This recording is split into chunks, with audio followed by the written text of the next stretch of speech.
সংগীত কলা কেন্দ্ৰ মাজুলী চামগুৰি সত্ৰ।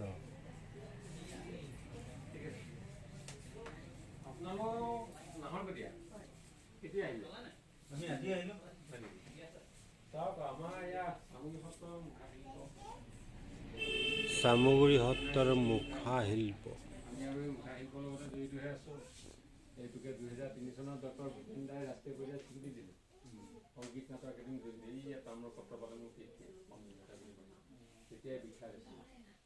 তাৰপিছত 13 চনত পালে প্ৰণৱ বৰুৱা শিল্পী বঁটা। এইবিলাক কথা কোৱাৰ লগে লগে এটা বিশ্ব পৰিচয় মাজুলী মুখা আমি মুখাশিল্পৰ লগতে জড়িত হৈ গ'লো আৰু মুখাবিলাক বাঁহৰ গাঠিয়ে কৰোঁ, কুমাৰমাটিয়া কাপোৰ আকৌ কুমাৰমাটিয়া কাপোৰ, তাৰপিছত 5টামান পৰ্যায় এটা মুখা আমি 3টা ভাগত বনাওঁ। এজনে ভগৱানৰ বিষ্ণুৰ বৰ মুখা, এয়া কুম্ভকৰ্ণ, এয়া বৰ মুখা, তাৰ কাষতে এয়া আছে নৰসিংহ লুথুকাই মুখা বুলি কয়, আৰু সেই চৌকেছত যে আছে মুখ মুখা বুলি কয়। এনেকৈ 3টা ভাগত ৰূপবিলাক বনাওঁ। এইবিলাক বৰ মুখা আৰু লুটুকাই মুখাৰ মাজত পাৰ্থক্যটো কি থাকিব? বৰ মুখা ধৰ ফিক্স হৈ থাকে, এতিয়া এই হাতবোৰ ফিক্স গম পালে দেই পৰি যাব এইবিলাক। এই আপোনাৰ এইটো গাটো আপুনি পিন্ধি দিলে, এইটো গাটো এনেকৈ হাত কৰিলে গাটো এনেকৈ হাতকেইটা লাগিব, কিন্তু লুটুকাই মুখা হ'ল আপোনাৰ হাত দুটা ভৰাই দিলে হাত দুটা খুলি হিলাব পাৰিব। তেনেকুৱা আৰু সুধা এতিয়া আপোনালোকৰ এই শিল্পটোৰ লগত জড়িত মানুহ কিমান আছে এতিয়া? আছে, মোৰ পৰিয়ালটো আছে, মোৰ ষ্টুডেণ্ট আছে, ভতিজাহঁত আছে, প্ৰায় 30-40 জন। আপোনালোকৰ ষ্টুডেণ্ট কিমান আছে? আছে 30-40 জনমান আছে। হয় নি? আপোনাৰ দেউতাৰ পিছত এতিয়া আপুনি? আমাৰ দাদাহঁত আছে, আমি সকলোৱে মিলি কৰি আছে। দেউতাৰ পিছত কেইটামান বেটছ গৈছে আপোনালোকৰ? এতিয়া ষ্টুডেণ্ট অনুমানিক আছে, বহুত গৈছে। হয় নেকি? আপোনাৰ বহুত জেগাত এতিয়া সিহঁতে বনাবলৈ লৈছে বাৰু, শিৱসাগৰ পৰা কিছুমান। এটা বেটছক আপোনাৰ মুখা শিল্পটো শিকি কমপ্লিট কৰিবৰ কাৰণে কিমান সময়ৰ প্ৰয়োজন হয়? আপোনাৰ লাগে আপোনাৰ ভালকৈ শিকিবলৈ হ'লে। হয়, এইটোতো শিকি এতিয়া আমিও শিকি একটো কৰিব নোৱাৰি, এইটো আমিও শিকি আছোঁ। মোটামুটি আপুনি ধৰক 20 দিন 25 দিন 20-25 দিনত থাকিলে তেওঁ বস্তুটো আয়ত্তটো কৰিব পাৰি। তাৰপিছত তাৰ নিজে নিপুণতাটো বাৰু নিজৰ ওপৰত নিৰ্ভৰ কৰিব, সেইটোতো থাকিবই। মানে এতিয়া আমিও এতিয়া ধৰক শিকি আছোঁ, কৰি আছোঁ। তথাপিতো আমাৰ হোৱাগৈ আমি পিতৃসকলৰ নিচিনা কৰিবই পৰা নাই। পিতৃসকলৰ যিবোৰ হাত আছিলে খনিকৰ, এতিয়া পিতৃয়ে আপোনাৰ এইটো ৰাৱণ বনাইছিলে দিছিলে, বাস্তৱিক দিছিলে ৰাৱণ 2003 চনত। এমাহ সময় লৈছিলে, ইমান কমান হ'ব ৰাৱণটো, ইমান খাটনি, ইমান কষ্ট কৰিছিলে। আপোনাৰ দেউতা আছে? এই হেৰিটো আপোনাৰ বৰ্তমান ক'ত আছে? ৰাৱণটো এতিয়া তেতিয়া বাস্তৱিক দিয়া হ'লে ভৱনত কি কৰিলে এতিয়া ক'ত আছে, ভালকৈ যদি ৰাখিছে আছে চাগে, থাকিব তেওঁলোকৰ।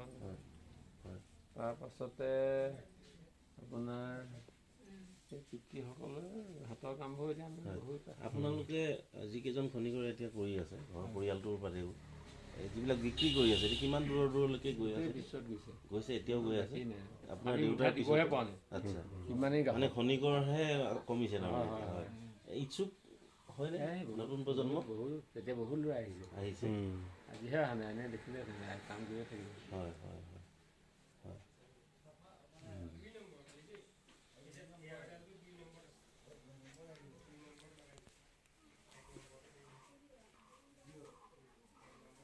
আমি আগত আহিছিলোঁ, তেতিয়া এইকেইটা ৰুম আছিলে। তেতিয়া কোনোবা দাদা আছিলে দেই, দাদাজন ঢুকালে নেকি?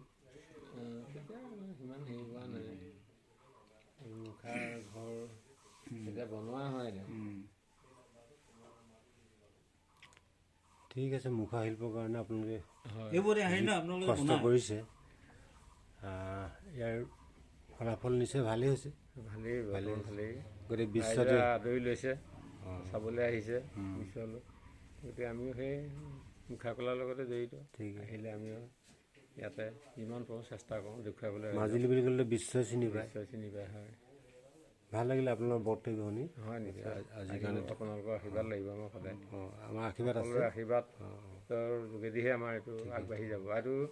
এইটো গুৰুজনা আমি কৃপা, গুৰুজনাৰ কৃপা লাগিব। গুৰুজনাৰ যাৰ কৃপা নাথাকে এইটো নোৱাৰে, কাৰণ গুৰুজনাই বৰদোৱা থানত চিহ্নজাতৰ ভাওনা যোগেদি এইটো তৈয়াৰ কৰিছিল।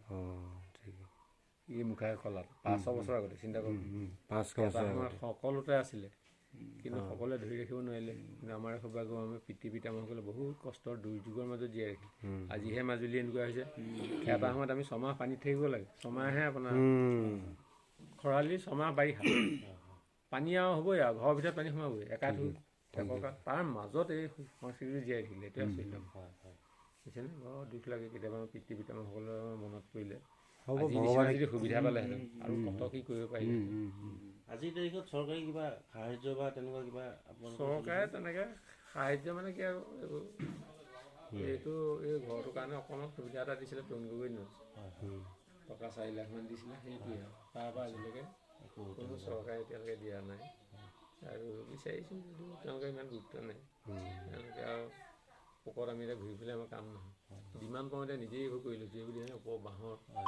তাৰপৰা এইবোৰ ঘৰবোৰ প্লাষ্টাৰ চলাষ্টাৰ কৰি ধৰি যিমানেই টাইল চাইল লগাব ধৰি নিজেই যি পাওঁ কৰি লৈছোঁ কাৰণ এতিয়া চৰকাৰলৈ বাচাই থাকিলে আমাৰ কামটো চৰকাৰে দিব ল'ব কিন্তু ৰাইজটো আহিবলৈ লাগিছে হয় নহয় ৰাইজক অকণমান সুবিধা কৰি চাবলৈ দিব পাৰিলে নিজৰে ভাল লাগে মোৰ ঠিক আছে বহুত বহুত ধন্যবাদ হয় ধন্যবাদ